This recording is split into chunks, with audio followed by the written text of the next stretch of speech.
Hello दोस्तों, कैसे हैं आप लोग। अब तक अगर आप लोगों ने हमारे इस वीडियो को लाइक नहीं किया है तो लाइक कर दीजिए, साथ ही साथ हमारे इस चैनल को सब्सक्राइब कर दीजिए और बगल वाले बेल आइकन को भी क्लिक कर दीजिए। अब तक हमने मार्शल गॉड में देखा कि शू फैंग जीलिंग और उसके सारे फैमिली मेंबर को मिस्ट्री पिक ले आता है। तभी शू फैंग सोचने लगता है कि क्या मिस्ट्री पिक के लोग जीलिंग और इन सारे लोगों को इधर एक्सेप्ट भी करेंगे। तभी हमें दिखाया जाता है शू फैंग के पास उधर सीनियर सुनु आ जाती है। तभी जीलिंग को देख के सीनियर सुनु कहने लगती है, ये क्या मुरोंजू की फ्रेंसिस है, ये तो सीनियर क्यूसी से भी बहुत ही ब्यूटीफुल है। तभी शू फैंग कहने लगता है, सीनियर सुनु इसका नाम जीलिंग है और ये मुरोंजू की फ्रेंसिस नहीं है, ये मेरी फ्रेंसिस है। तभी जीलिंग भी सीनियर सुनु को हेलो करने लग जाती है। शू फैंग के ये बात सुन के सीनियर सुनु कहने लगती है, इसका मतलब ये तो मेरी सिस्टर इन लॉ हो जाएगी, और हंसते हुए जीलिंग को सिस्टर इन लॉ कहने लगती है। तभी शू फैंग सीनियर सुनु को कहने लगता है, देखने से लगता है आप हमारा इधर इंतजार कर रही थी। तभी दिखाया जाता है सीनियर सुनु शू फैंग को कहने लगती है,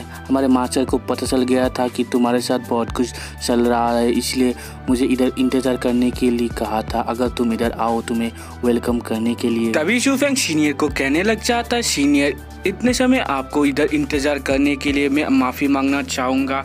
शू फैंग के ये सारे बात को सुन के सीनियर कहने लगते हैं, प्लीज तुम ऐसा मत कहो, क्योंकि अगर उस दिन तुम मुझे नहीं बचाते तो चैंग फैंग मुझे उधर मार देता, और इसकी वजह से ही तुम्हारे और इमॉर्टल एग्जीक्यूशन फैमिली के बीच ये सारा कुछ हो रहा है। तभी शू फैंग कहने लगता है, इमॉर्टल एग्जीक्यूशन फैमिली और मेरे बीच पहले से ही ऐसा कुछ था, ये आपसे कुछ रिलेट नहीं करता है। तभी दिखाया जाता है सीनियर सुनु शू फैंग को कहने लगती है, तुम मेरा पीछा करो, इधर सीनियर क्यूसी भी आई है, वो लोग तुम्हें देख के बहुत ही खुश होंगे। तभी थोड़ी देर बाद दिखाया जाता है सीनियर सुनु शू फैंग जीलिंग और सारे लोग मिस्ट्री पीक के मेन हॉल में आ चुके होते हैं, और उधर सीनियर पायोमिया और सीनियर क्यूसी का इंतजार कर रहे होते उधर। तभी दिखाया जाता है उधर सीनियर पायोमिया और सीनियर क्यूसी आ जाते हैं। शू फैंग को उधर देख के सीनियर पायोमिया कहने लग जाते हैं, शू फैंग तुम तो रियली में ट्रबल मेकर हो। तभी दिखाया जाता है सीनियर पायोमिया और सीनियर क्यूसी को देख के शू फैंग और जीलिंग उन दोनों को रेस्पेक्ट दिखाने लग जाते हैं। तभी शू फैंग को देख के सीनियर क्यूसी कहने लगती है, शू फैंग तुम्हारा किस्मत तो बहुत ही अच्छा है, क्योंकि तुमने इतनी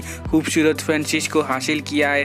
तभी जीलिंग को देख के सीनियर पायोमिया कहने लगती है, तुम्हारे पास तो डिवाइन बॉडी है, इसलिए तुम्हारा एटीट्यूड बहुत ही अच्छा है, मगर तुम अभी भी क्यों हेवनली रियल्म के फर्स्ट लेवल में हो। इस बात को सुन के जीलिंग कुछ भी नहीं कह पाती है, मगर शू फैंग कहने लगता है, इसका रीजन है कि जब ये जम लेने के बाद ही इसे फोर्स किया था हेवनली क्रिपलिंग पिलेट को खाने के लिए। इस बात को सुन के सीनियर पायोमिया बहुत ही हैरान हो जाती है। तभी सीनियर क्यूसी कहने लगती है, ये क्या है। तभी दिखाया जाता है सीनियर पायोमिया कहने लगती है, ये एक एंशिएंट मेडिसिन है, जितना मैं जानती हूँ इसकी मदद से लोगों का टैलेंट सील किया जाता है, और साथ ही साथ उस टैलेंट को दूसरे लोगों को भी ट्रांसफर किया जाता है। इस बात को सुन के सीनियर क्यूसी कहने लगती है, क्या टैलेंट को ट्रांसफर किया जाता है, मगर कैसे। तभी सीनियर पायोमिया कहने लगती है, जब सीलिंग 20 ईयर की हो जाएगी तब अगर आदमी और औरत के बीच जो होता है वो होता है, तब सीलिंग के बॉडी के अंदर जो सील हुआ पावर है वो मुरोंजू के बॉडी में ट्रांसफर हो जाएगा, और सीलिंग का हालत बहुत ही बुरा हो जाएगा और वो जिंदगी में कभी भी कल्टीवेट नहीं कर पाएगी। तभी शू फैंग ये सारे बात को सुन के सीनियर पायोमिया को पूछने लगता है, अगर 20 ईयर से पहले ही ये सारा कुछ हो जाएगा तो तब क्या हो सकता है। तभी सीनियर पायोमिया कहने लगती है, अगर कोई 20 ईयर पहले ही ये सारा कुछ कर लेगा तो वो अब इस पावर को हासिल नहीं कर पाएगा, साथ ही साथ वो मर भी सकता है। शायद इसलिए ही मुरोंजू 20 ईयर पहले जीलिंग को टच करने की हिम्मत भी नहीं किया है, और वो लोग मिलके 20 ईयर बाद ही इस मैरिज को सेटअप किया है, और 20 ईयर के बाद ये सील पावर धीरे धीरे बहुत ही वीक हो जाएगा, और जब तक वो आदमी मारा नहीं जाता है वो कभी भी कल्टीवेट नहीं कर पाएगा। तभी शू फैंग इन सारे बातों को सुन के बहुत ही गुस्से में आ जाता है और कहने लगता है, इमॉर्टल एग्जीक्यूशन फैमिली में तुम लोगों को कम्प्लीटली तबाह कर डालूंगा। तभी शू फैंग सीनियर पायोमिया को पूछने लगता है, सीनियर पायोमिया क्या इस चीज को रिमूव करने का कोई तरीका नहीं है। तभी सीनियर पायोमिया कहने लगता है, इस दुनिया में कोई चीज नहीं है जिसको सॉल्व नहीं किया जा सकता है, और इसे भी सॉल्व करने का एक मेथड है। ये सारे बात को सुन के शू फैंग बहुत ही खुश हो जाता है और कहने लगता है, ये क्या सच है, क्या आप जीलिंग को इसको रिमूव करने में मदद कर सकते हैं। तभी सीनियर पायोमिया कहने लगती है, मैं कर सकती हूँ, मगर सक्सेस होने की मैं गारंटी नहीं दे सकती हूँ, मगर इससे पहले मुझे इसके बारे में अच्छे तरीके से स्टडी करना होगा, और इस क्रिपलिंग पिलेट के बारे में अच्छी तरीके से स्टडी करना होगा। उसके बाद ही मैं ये सारा करके इसके इफेक्ट को कम करने की कोशिश करूँगी।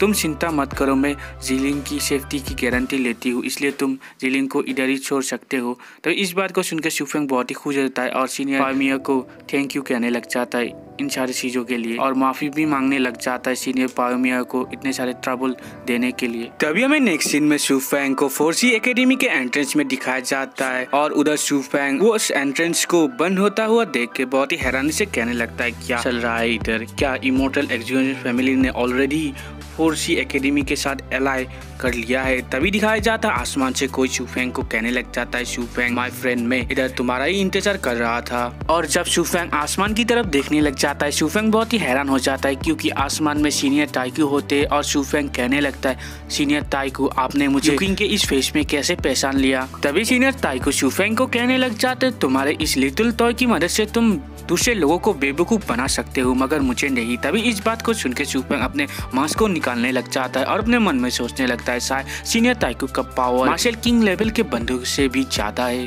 तभी दिखाया जाता है सीनियर ताइकू शुफेंग को कहने लगते हैं शुफेंग तुम चिंता मत करो, तुम्हारे सारे दोस्त ठीक है क्योंकि वो लोग ईस्टर्न सी रीजन से पहले ही निकल चुके हैं इस न्यूज को फैलने से पहले। तभी शुफेंग कहने लगता है मगर वो लोग किधर गए हैं। तभी सीनियर ताइकू कहने लगते हैं इस बार का असेंबली ऑफ 1000 क्लैन तुम्हारे होमलैंड कॉन्टिनेंट ऑफ 9 प्रोविंस में ही हुआ है, इसलिए वो सारे लोग जियांग शेंग को सपोर्ट करने के लिए उधर गए हैं। तभी शुफेंग कहने लगता है मगर वो लोग कब इधर से गए थे। तभी सीनियर ताइकू शुफेंग को कहने लगते हैं वो लोग इधर से कुछ ही दिन पहले ही गए हैं। तभी शुफेंग कहने लगता है इसका मतलब शायद वो लोग अभी फिलहाल कॉन्टिनेंट ऑफ 9 प्रोविंस पहुंच चुके हैं, ये तो मेरे लिए भी ठीक है। तभी सीनियर ताइकू कहने लगते हैं तुम्हें चिंता करने की कोई जरूरत नहीं है, अगर वो लोग पहले ही ईस्टर्न सी रीजन को छोड़ के नहीं जाते तब भी वो लोग को कोई मेरे इधर होते हुए हार्म नहीं कर सकता था। मगर तभी शुफेंग सीनियर ताइकू को पूछने लगता है मगर सीनियर ताइकू 4C एकेडमी का ये एंट्रेंस क्यों सील है। तभी सीनियर ताइकू कहने लग जाते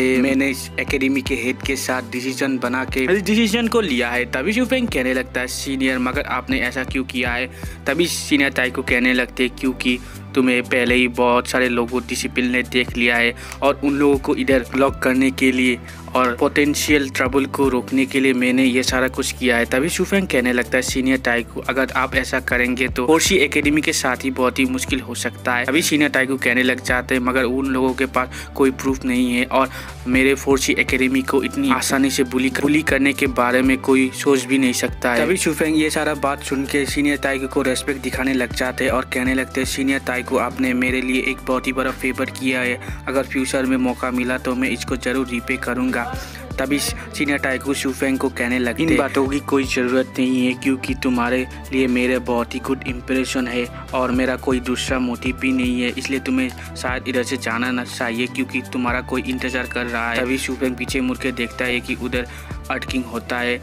तभी अर्थ किंग भी कहने लगता है लिटिल फ्रेंड शुफेंग क्या मैं तुम्हें डिस्टर्ब कर रहा हूँ इधर। तभी सीनियर ताइकू कहने लगते हैं वो शायद तुम्हें इधर बहुत ही समय से वेट कर रहा है, शायद तुम्हारे साथ कोई इंपॉर्टेंट बात डिस्कस करना चाहिए, इसलिए तुम उधर जाओ, मैं इधर से जा रहा हूँ और 4C एकेडमी फिलहाल सेफ नहीं है इसलिए तुम ना पड़े इधर से दूर रहना। तभी शुफेंग जाते हुए देख के सीनियर को थैंक यू कहने लग जाता है और कहने लगता है मैं आपके ये सारे बात को समझ गया हूँ। और इधर ही हमारा आज का एपिसोड एंड होता है। वीडियो अच्छा लगा तो लाइक शेयर और कॉमेंट कीजिए और आगे क्या होने वाला है इसको जानने के लिए हमारे चैनल को सब्सक्राइब कर दीजिए। Thank you.